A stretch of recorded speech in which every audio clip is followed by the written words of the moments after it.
नमस्कार दोस्तों, मैं सोनू यादव आपका हार्दिक स्वागत करता हूं अपने विधिक इन्फॉर्मेशन चैनल में। और आज मैं आपको एक ऐसा टॉपिक लेके आया हूं जिसके माध्यम से आप यूपी पीसीएसजे हो या बिहार पीसीएसजे हो, उसके मेंस में आपको अक्सर इस तरीके के क्वेश्चन अंतर निकालने के लिए दे देता है, जो मैं आज आपके सामने रख रहा हूं। हालांकि आप बोर्ड पे देख रहे हैं, यहाँ लिखा हुआ है कि समनीय, असमनीय, समन और वारण मामले में क्या क्या क्या अंतर होते हैं। हालांकि दोस्तों मैं आपको बताऊंगा ये जो अंतर है ये मैं दो भागों में डिवाइड किया हूँ, और इसे दो भागों में डिवाइड करके ही मैं आपको आज बताने जा रहा हूँ। हालांकि दोस्तों देखते हैं हम कि जो हमने एक चीज़ और ध्यान दीजिएगा दोस्तों, यदि आप किसी चीज़ का अंतर निकाल रहे हैं तो आप अंतर ही निकालें, उसमें समानता आप न निकालें। ठीक है दोस्तों, तो आगे देखते हैं कि यदि हम अंतर निकालते हैं तो ये तीन टॉपिक है सी, एन और एफ। अगर इस तीन टॉपिक को आप याद कर लेते हो तो आप जो है समनीय और असमनीय मामले में अंतर निकाल सकते हो। दोस्तों देखा जाए तो जो सी है वो कहता है कंप्रोमाइज, ठीक, और कंप्रोमाइज की हिंदी होती है समझौता करना। दूसरा टॉपिक है दोस्तों यन। हमने पहला देखा सी से होता है कंप्रोमाइज, और कंप्रोमाइज का मतलब होता है समझौता। वहीं यन की बात करें तो यन कहता है हमारा नेचर, ये प्रकृति के बारे में बताता है कि समनीय अपराध और असमनीय अपराध किस प्रकृति के हैं। वहीं बात करें पी की तो ये पनिशमेंट, दंड की बातों को बताता है। यदि आप समनीय अपराध करते हैं तो आपको कितना दंड होगा, और आप असमनीय अपराध करते हैं तो आपको कितना दंड होगा। ठीक है दोस्तों, तो हम आपको बता दें कि जो समनीय अपराध होते हैं वो समनीय और असमनीय अपराध में जो अंतर है वो क्या क्या है। दोस्तों यदि हम सी की बात करें तो सी हमारा जो है कंप्रोमाइज करता है और समझौते की बात करता है। और समझौता जब समनीय मामले में होता है तो वो न्यायालय की सहमति से कर सकते हैं, वही चीज़ें और असमनीय मामले में न्यायालय समझौता हो ही नहीं सकता। ठीक है दोस्तों, यदि हम समनीय मामले की बात करें तो इसमें जो है समनीय जो मामला होता है इसमें न्यायालय के माध्यम से समझौता कराया जा सकता है, लेकिन असमनीय जो अपराध होते हैं उनमें समझौता हो ही नहीं सकता। तो दोस्तों आपको याद हो गया होगा कि यदि हम सी की बात करें कंप्रोमाइज, समझौते की बात करें तो समनीय अपराध में समझौता न्यायालय की अनुमति से किया जा सकता है, लेकिन असमनीय मामले में समझौता किया ही नहीं जा सकता। वहीं दूसरी चीज़ें बात करें दोस्तों नेचर की, प्रकृति की, तो उपेक्षाकृत कम गंभीर प्रकृति के जो अपराध होते हैं वो समनीय अपराध माने जाते हैं, और अपेक्षाकृत जो अधिक गंभीर प्रकृति के अपराध होते हैं उसे हम क्या कहते हैं, असमनीय मामले होते हैं। तो दोस्तों यदि प्रकृति की बात करें तो यदि समनीय मामला है, क्या है, समनीय मामला है, तो यहाँ पर जो है जो समनीय मामला है वो कम अपेक्षाकृत कम गंभीर प्रकृति का होता है, और असमनीय मामला जो है, असमनीय मामला जो है ये क्या होता है, अपेक्षाकृत अधिक गंभीर प्रकृति का अपराध होता है। ठीक है दोस्तों,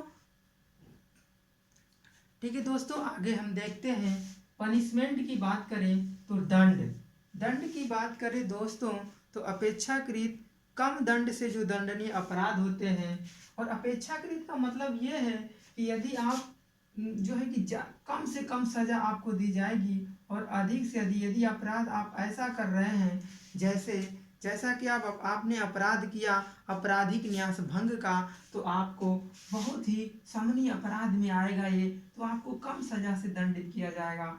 वहीं यदि आप हत्या किसी की कर देते हैं तो असमनीय अपराध के अंतर्गत आता है, तो वहाँ पर आपको जो है कि अधिक से अधिक सजा का प्रावधान दिया हुआ है। तो ठीक है दोस्तों, हमें उम्मीद होगी कि आपको समनीय और असमनीय मामले में अंतर समझ में आ गया होगा। हालांकि दोस्तों हम आगे देखते हैं तो एक पॉइंट और है हमारा समन और वारंट। अक्सर आप जो है कि सुनते आते हैं कि इनके खिलाफ जो है कि आज वारंट जारी हुआ है, और मजिस्ट्रेट साहब इन्हें जो है कि आज अरेस्ट वारंट जो है कि जारी कर दिए हैं। तो इन सारी चीज़ों में भी हम अंतर समझेंगे। इससे पहले मैं आपको बता दें कि समनीय अपराध और असमनीय अपराध आईपीसी के अंतर कौन कौन से अपराध हैं। यही हम बात करें कि जो समनीय अपराध है वो 406 का यदि अपराध आप करते हैं या 325 का अपराध करते हैं तो वो समनीय अपराध के अंतर्गत आता है। वहीं यदि असमनीय अपराध की बात करें तो उसमें आपने हत्या का मामला है, लूट है, डकैती है, बलात्कार है, यदि ये चीज़ें हैं आपके द्वारा अपराध किया जाता है तो ये असमनीय मामले के अंतर्गत आते हैं। ठीक है दोस्तों, अब आते हैं हम अगले पॉइंट पे। अब अगला पॉइंट हमारा क्या कह रहा है, ये फर्स्ट पॉइंट था और ये दूसरा पॉइंट है। दूसरा पॉइंट कह रहा है कि समन और वारंट मामले में क्या अंतर है। ठीक है दोस्तों, तो जो समन और वारंट मामले हैं उनमें सबसे पहले हमारा दिया हुआ है नेचर, उसकी प्रकृति कैसी होगी। आई, इम्प्रिजनमेंट मतलब कारावास कितने दिनों का होगा। पी से होता है प्रोसीडिंग, प्रक्रिया कैसे चलेगी। ओ से होता है ऑर्डर, आदेश क्या दिया जाए, किसके द्वारा दिया जाएगा। एफ से होता है फ्रेमिंग ऑफ चार्ज, आरोप का विवेचन कौन करेगा। तो दोस्तों ये जो है कि जो 5 टॉपिक हैं इस पे हम समन और असमन मामले में अंतर निकालते हैं। वहीं बात करें नेचर की तो जो प्रकृति होती है वो कम गंभीर प्रकृति का जो अपराध होता है वो समन मामला होता है और अधिक गंभीर प्रकृति का जो अपराध होता है वो वारंट मामला होता है। ठीक है दोस्तों, तो आगे देखते हैं। इम्प्रिजनमेंट की बात करें, कारावास की बात करें तो जिसमें ये जो समन मामला है 2 वर्ष तक के कारावास जिसमें होते हैं वो समन मामला के अंतर्गत आता है और वही 2 वर्ष से अधिक के जो कारावास जिन अपराध के अंतर्गत हो गए तो वो जो है वारंट मामले के अंतर्गत आ जाता है। ठीक है दोस्तों, प्रोसीडिंग की बात करें तो समन मामले में देखें तो अभियुक्त के विचारण संक्षिप्त एवं सरल प्रक्रिया में अपनाई जाती है। वहीं अगर वारंट मामले की बात करें तो संक्षिप्त प्रक्रिया में नहीं अपनाई जाती। ठीक है दोस्तों, तो आगे हम बात करते हैं ऑर्डर की। आदेश कौन दे सकता है। ठीक है दोस्तों, जो समन मामला होता है उस समन मामले में जो आदेश होता है वो दोष मुक्ति या दोष सिद्ध किया जाता है। या तो समन मामले में आपको दोष मुक्त कर दिया जाएगा या दोष सिद्ध कर दिया जाएगा। वही वारंट मामले की बात करें तो दोष सिद्धि, दोष मुक्ति को उन्मोचन का भी आदेश दिया जा सकता है।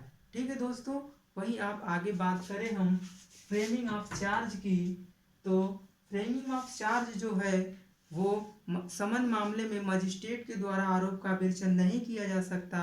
वहीं वारंट मामले में आरोप का विवेचन करना आवश्यक हो जाता है। ठीक है दोस्तों, तो मुझे उम्मीद होगी कि आपको समन, असमन, असमनीय, समनीय, समन और वारंट मामले में अंतर समझ में आ गया होगा। ठीक है दोस्तों, धन्यवाद। मेरे विधिक इन्फॉर्मेशन चैनल से आप जुड़े रहिए। मैं आपका हार्दिक स्वागत करता हूँ। धन्यवाद।